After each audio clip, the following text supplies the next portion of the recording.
ministers of state, religious leaders, Willow, comrades, fellow Ghanaians, ladies and gentlemen.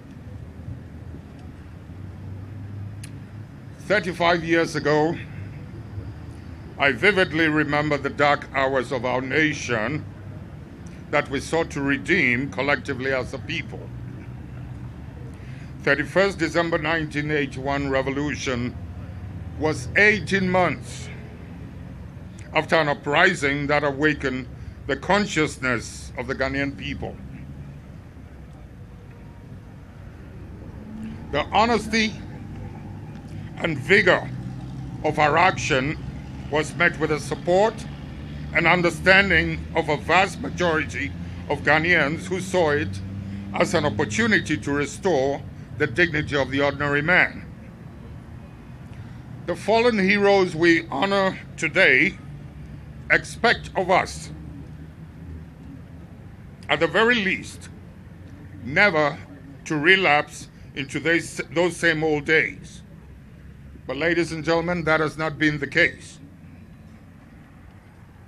In the wake of the revolution, we made pronouncements that summed up the state of affairs that prevailed at that time.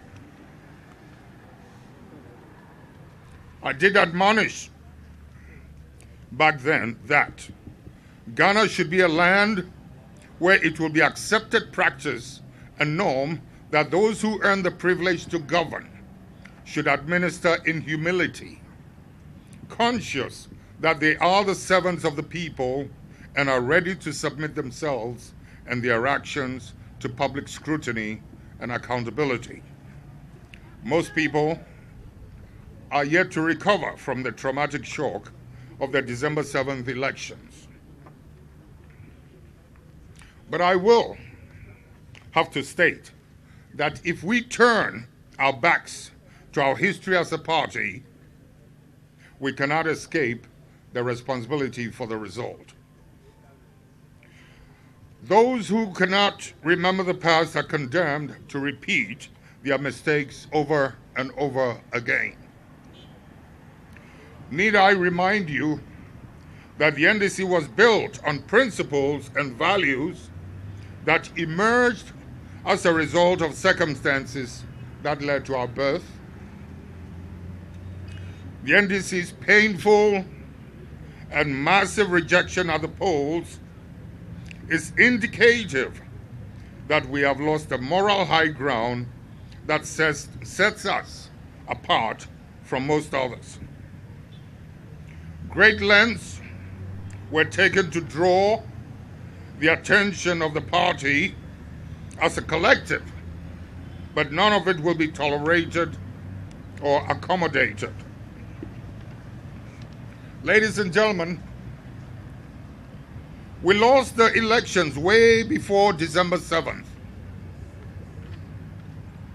We persistently and unrepentantly stayed on the slippery slope to the humiliating defeat despite the several warning lights right in our faces. My honest wish was for corrective measures to be taken to avert this electoral disaster. If I did not, ladies and gentlemen, understand the dynamics of human nature and behavior, we would not have attempted 15th May in 1979. If I did not degrade what was intended on that 15th May, June 4th would not have happened, and the eruption that took place on June 4th is what would have happened on the 15th of May.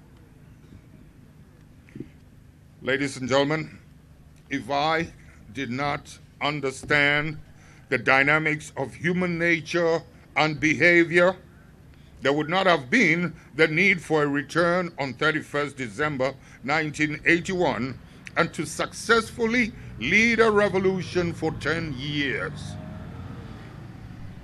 If I did not understand the dynamics of human nature, I would not have gone into multi-party democracy and won 2 free and fair elections. Ladies and gentlemen, if I did not understand the role and effect of injustice and corruption in the dynamics of human nature, we could not have won back the seat of government in 2008. Ladies and gentlemen, in spite of this history and performance, some handlers and manipulators who have profited from the past 2 governments want to promote a lie about the reasons for our failure in order to perpetuate their hold on the NDC party.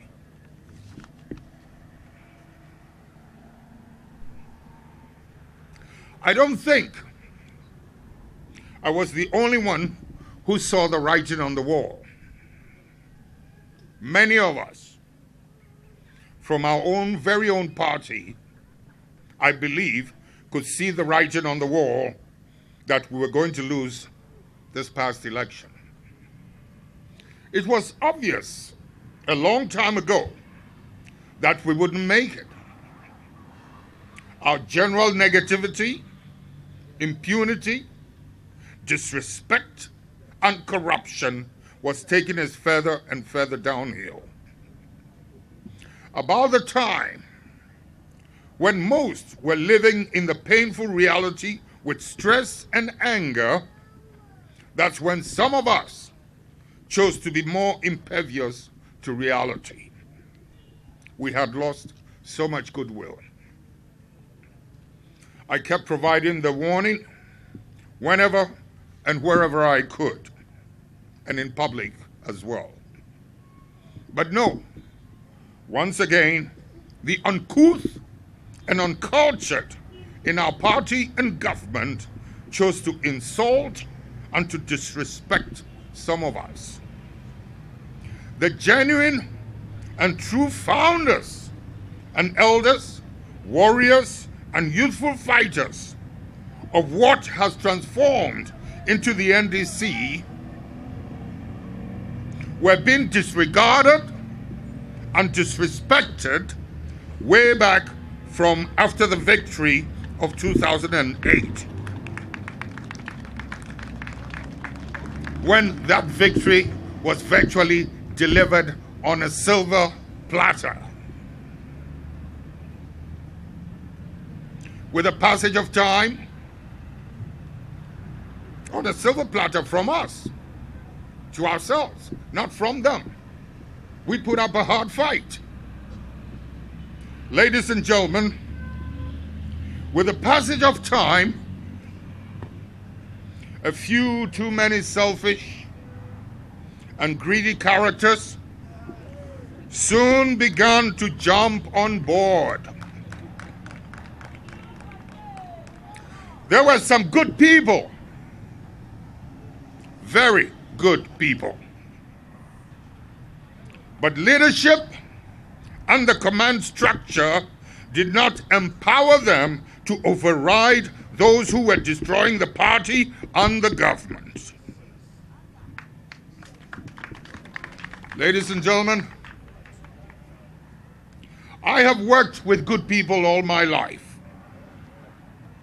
I have worked with bad people all my life, some wicked, some with character defects.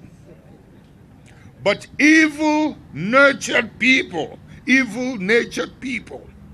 must be kept away.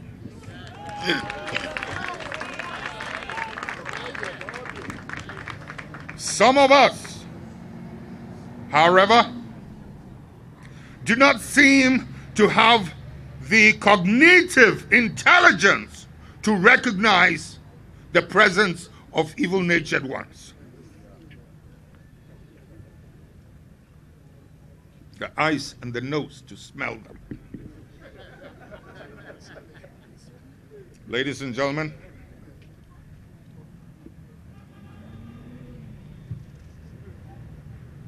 Meanwhile, we were feeling smug and comfortable because we thought the hidden division in the main opposition's leadership was going to work so well in our favor.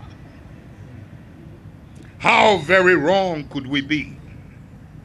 How could we, for 1 minute, have made the mistake of thinking that disloyalty at the senior leadership level of the NPP was going to percolate into the grassroots of the NPP? It was not going to, and it did not.